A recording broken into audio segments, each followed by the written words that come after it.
এই শীতে খোলা জালে পিঠা যদি না হয় শীত কিন্তু অপূর্ণ থেকে যাবে। আর আপনারা যারা খোলা জালে পিঠা পারফেক্টভাবে তৈরি করতে পারেন না, তো আপনাদের জন্য নিয়ে এসেছি একেবারে সহজ রেসিপি।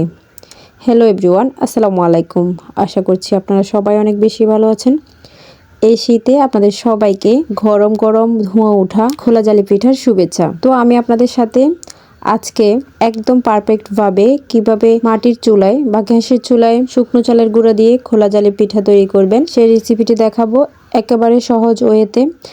এই খোলা জালি পিঠা আমাদের সন্দ্বীপ এবং নোয়াখালী অঞ্চলে খুবই বিখ্যাত একটি পিঠা। শীতে খোলা জালি পিঠা বা চিতই পিঠা ছাড়া সন্দ্বীপ বা নোয়াখালী অঞ্চলের মানুষের সকালই হয় না। মাংস ঝোল অথবা মিঠা গুড় দিয়ে এই পিঠা অনায়াসে খাওয়া যায়। তো চলুন রেসিপিটি শুরু করা যাক। খোলা জালি পিঠা বানানোর জন্য আমি এখানে প্রথমে 1 লিটার নর্মাল পানি চুলায় বসিয়ে দিয়েছি। যেহেতু আমি 4 কাপ শুকনো চালের গুঁড়ো দিয়ে খোলা জালি পিঠা তার তৈরি করব, তো সেই জন্য এখানে 4 কাপ বা 1 লিটার পানি এখানে আমি দিয়েছি। তো পানিটা আমি এখানে মাটির চুলায় একটা পাতিলে বসিয়ে দিয়েছি গরম হওয়ার জন্য। এটা কিন্তু একেবারে বলক আসা যাবে না, বলক আসার আগে আগে কিন্তু এই পানিটা নামিয়ে ফেলতে হবে। 5 থেকে 7 মিনিটের জন্য এই পানিটা আমি গরম হতে দিয়ে দিয়েছি চুলায় হাই হিটে। এদিকে আমি চালের গুঁড়োটা নিয়ে নিচ্ছি। এখানে আমি 4 কাপ শুকনো চালের গুঁড়োটা একটা বলে নিয়ে নিয়েছি। 4 কাপ শুকনো চালের গুঁড়োর জন্য আমি এখানে 2টা বড় সাইজের হাঁসের ডিম নিয়ে নিয়েছি। হাঁসের ডিম হলে খোলা জালি পিঠাগুলো কিন্তু ভালোই হয়। এছাড়া আপনারা ফার্মের ডিম দিয়েও কিন্তু এই পিঠাটা তৈরি করতে পারেন। যেখানে হাঁসের ডিম 2টা লাগবে সেখানে ফার্মের ডিম 3টা লাগবে কিন্তু এই মেজারমেন্টে। তো শুকনো চালের গুঁড়োগুলোতে আমি দিয়ে দিচ্ছি প্রথমে 2 চা চামচ পরিমাণ লবণ। লবণগুলো দিয়ে আমি একটু নেড়েচেড়ে মিশিয়ে নিচ্ছি। এবার চলে যাচ্ছে আবার চুলায়। 5-7 মিনিট পর দেখুন পানিগুলোতে অনেক বাষ্প উঠছে প্রচুর পরিমাণে, কিন্তু এখনও বলক আসেনি। তো বলক আসা যাবে না, বলক আসার আগে দেখুন চুলায় পানিতে কিন্তু পাতিলে বুদবুদ ক্রিয়েট হয়েছে। পুরো পাতিল জুড়ে অনেকগুলো বাবলস বা বুদবুদ ক্রিয়েট হয়েছে। পুরো পাতিল জুড়ে যখন এরকম বাবলস বা বুদবুদ ক্রিয়েট হবে তখনই কিন্তু পানিগুলো নামিয়ে সরাসরি শুকনো চালের গুঁড়োতে অল্প অল্প করে মিশিয়ে নিতে হবে। একেবারে সবগুলো পানি দিয়ে দেওয়া যাবে না। তো আমি এখানে চামচের মধ্যে বারবার পানি নিয়ে অল্প অল্প করে এভাবে মিশিয়ে নিচ্ছি। দেখুন এখানে কিন্তু আমার পিঠার খামিরটা বা গুঁড়োগুলো সিদ্ধ হয়ে যায়নি, সিদ্ধ হওয়ার কাছাকাছি। এখানে প্রায় পানিটা 80% গরম হয়েছে। তো ওই পর্যায়ে কিন্তু আমি এখানে পানিগুলা গুঁড়োর মধ্যে দিয়ে দিচ্ছি। শুকনো চালের গুঁড়োতে কিন্তু এই পিঠাটা কিন্তু বেশ হয় যদি আপনারা পানির মেজারমেন্ট এবং পানির টেম্পারেচারটা ঠিকঠাকভাবে আয়ত্ত করতে পারেন। প্রথম 2-1 বার চেষ্টায় আপনারা কিন্তু সহজে এই পিঠাটা পেরে যাবেন। আমার প্রসেসিংটা একটু খেয়াল করে দেখবেন আমি কিভাবে পানিগুলো দিচ্ছি আর বারবার নেড়ে চেড়ে মিশিয়ে নিচ্ছি। সবগুলো পানি কিন্তু একেবারে ঢেলে দিচ্ছি না, দেখুন আমি একটু একটু পানি দিচ্ছি আর মিশিয়ে নিচ্ছি। এটা কিন্তু একটু ট্রিকি কাজ, সাবধানে করতে হবে এবং পানিগুলো যাতে বাষ্প হাতে না লেগে যায় বা পানি হাতে না পড়ে ওইদিকে একটু খেয়াল রাখতে হবে। দেখুন এক পর্যায়ে নাড়তে নাড়তে পিঠার ব্যাটারটা মোটামুটি রেডি।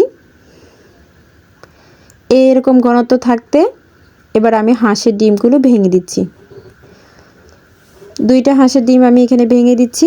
হাঁসের ডিমগুলো ভেঙে দেওয়ার পরে এবার আমি হাঁসের ডিমগুলোকে ভালোভাবে চামচের সাহায্যে মিশিয়ে নিচ্ছি। যারা চামচের সাহায্যে মিশাতে পারেন না তারা কিন্তু চাইলে এখানে হ্যান্ড হুইস্কি দিয়েও ব্যাটারের সাথে ডিমগুলো মিশিয়ে নিতে পারেন, অথবা চাইলে কিন্তু ডিমগুলোকে এক্সট্রা একটা বাটিতে কাঁটা চামচ বা হ্যান্ড হুইস্ক দিয়ে মিশিয়ে তারপরে এখানে ঢেলে দিতে পারেন। তো আমি একেবারে ব্যাটারে মিশিয়ে নিচ্ছি। মেশানো শেষ। দেখুন আমার মনে হচ্ছে যেন যে আরেকটু পানি লাগবে, তো আমি আরেকটু পানি দিয়ে ব্যাটারটা অনবরত নেড়েচেড়ে মিশিয়ে নিচ্ছি। এই পর্যায়ে দেখুন আমার ব্যাটারটা একদমই এরকম একটা টেক্সচার আছে। আমরা চিটা রুটি বা পাটিসাপটা পিঠার জন্য যেরকম একটা ব্যাটার পাতলা ব্যাটার তৈরি করি ঠিক ওরকমই একটা পাতলা ব্যাটার তৈরি করেছি। এখানে পিঠার ব্যাটারটা দেখে নিশ্চয়ই বুঝতে পারছেন যে কীরকম টেক্সচারে পিঠাটা হবে। এবার ব্যাটারটা তো রেডি। তো এর আগে 4 থেকে 5 মিনিট আগে আমি একটা খোলা চুলায় গরম হতে দিয়ে দিয়েছি। 4 থেকে 5 মিনিট খোলাটা যখন গরম হয়ে গেছে একেবারে আমি 1 চামচ পরিমাণ ব্যাটার নিয়ে এভাবে খোলার মধ্যে ঢেলে দিয়ে তারপরে চামচ দিয়ে নির্দিষ্ট আকারে ছড়িয়ে দিচ্ছি। এখানে আমি যে চামচটা ব্যবহার করেছি এটা কিন্তু 1/2 কাপ পরিমাণের। এখানে অবশ্যই খেয়াল রাখতে হবে খোলা জালি পিঠার যে খোলাটা আছে এই খোলাটা ভালোভাবে গরম হতে হবে, তাহলে আপনি পিঠার ব্যাটারটা ঢালার সাথে সাথে কিন্তু ওখানে পিঠার মধ্যে এই জালিটা ক্রিয়েট হবে। দেখুন অসংখ্য জালি ক্রিয়েট হয়েছে। তো এবার আমি একটা ঢাকনা দিয়ে ঢেকে দিচ্ছি 1 থেকে 1.5 মিনিট জন্য। 1 থেকে 1.5 মিনিট পর দেখুন পিঠাটা কিন্তু একেবারে হয়ে গিয়েছে। এবার একটা খুন্তির সাহায্যে পিঠাটা তুলে দিচ্ছি। খুব সহজে কিন্তু পিঠাটা উঠে আসছে। এখানে ডিম দেওয়ার কারণে পর্যাপ্ত ডিম হলে পিঠাটা কিন্তু সহজে উঠে আসে। আমি আবারও বলছি, কোনোভাবে পিঠার ব্যাটারটা সিদ্ধ করে ফেলা যাবে না বা বলক আসা পানিটা দেওয়া যাবে না। বলক এসে গেলেও পানিতে কিন্তু ওটা একটু ঠান্ডা করে নিতে হবে 4 থেকে 5 মিনিটের মতো। তারপরে ওই পানিটা কিন্তু দিয়ে শুকনো চালের গুঁড়ো দিয়ে ব্যাটারটা তৈরি করে নিতে পারেন।